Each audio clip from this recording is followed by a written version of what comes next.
We've all heard of Tent City in Charlotte. Well, this is Veterans Row in Brentwood, California.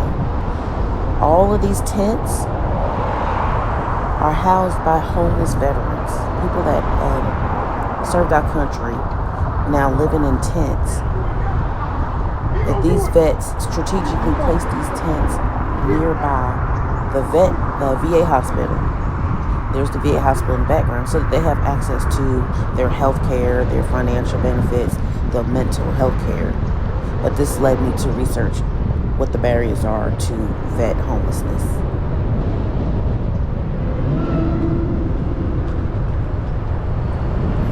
Where they only worth 50. So you talking about $1,600, $1,800 a month to buy a house? Now you talking you still can pay eight to 11, 1,200. I'm saying if you had any job, if you bought it straight out, if you had a better job, No, less than that. But with the changes in the economy, you're right.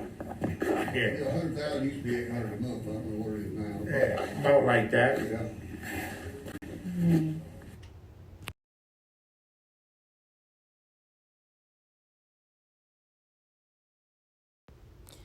The homeless population for women, the percentage is expected to reach an astronomical 18% by 2025.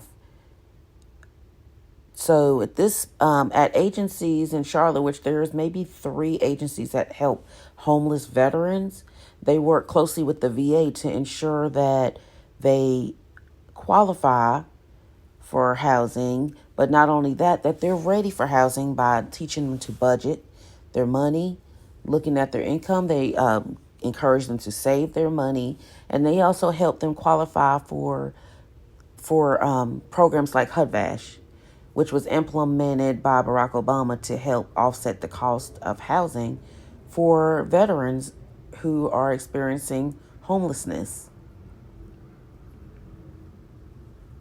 It's important to teach them, not to just throw them in an apartment where they don't know how to budget their money.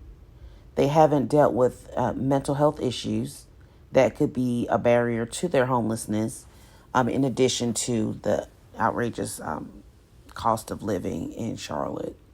Well, but before you go into the military, they send you to a place called MEPS, where they give you your physicals and stuff like that. But mental health screening is no more than a series of probably questions. I don't remember nothing about mental health.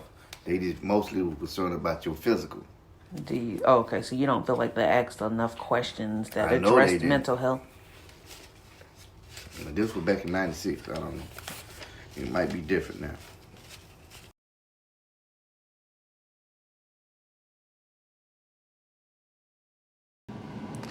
So after I spoke with this veteran, I looked at MEPS, and it does really emphasize everything except for mental fitness. It looks at your physical, it looks at your background, and whether you through the screening process.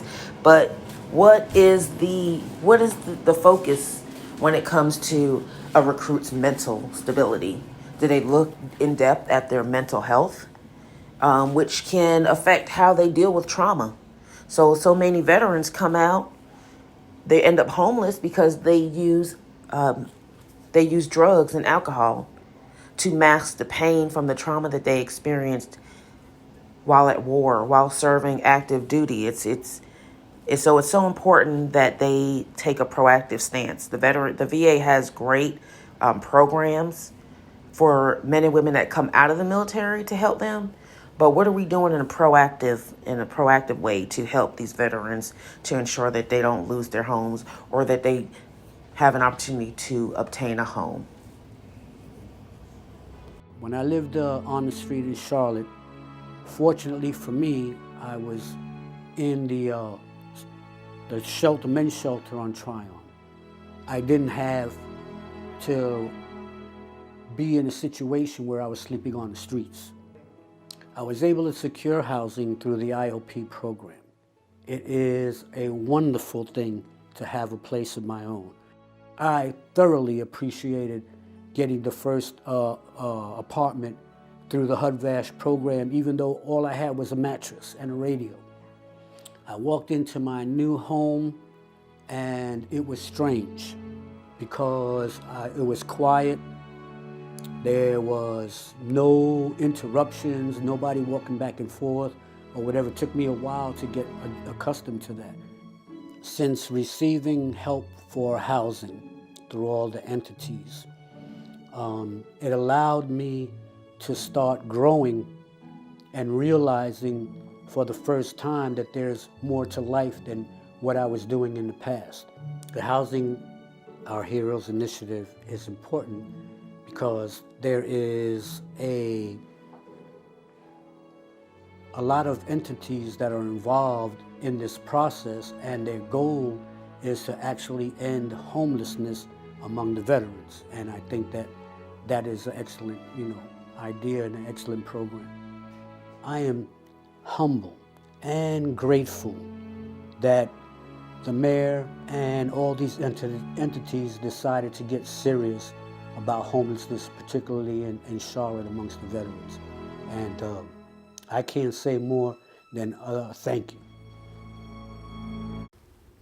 While it is important to take a proactive stance against homelessness in veterans, the VA does have several programs within the organization to help combat homelessness with our veterans coming out of active duty. The HCHV offers wraparound services, which is crucial for veterans. It helps the veterans transition from the streets to stable housing.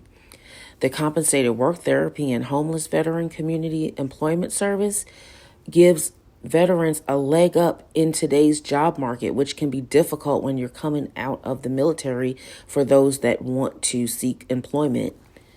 The DCHV helps vets with various challenges and illnesses within a structured setting, which is difficult when you're homeless. There is also a grant program that helps individuals to develop programs specifically for our veterans. And an existing support services for families helps vets with very low income get case management and supportive services to help prevent homelessness. Because like we said, it's important to be proactive. So although there are programs within the VA that help homeless veterans, there are also programs to help prevent them from becoming homeless.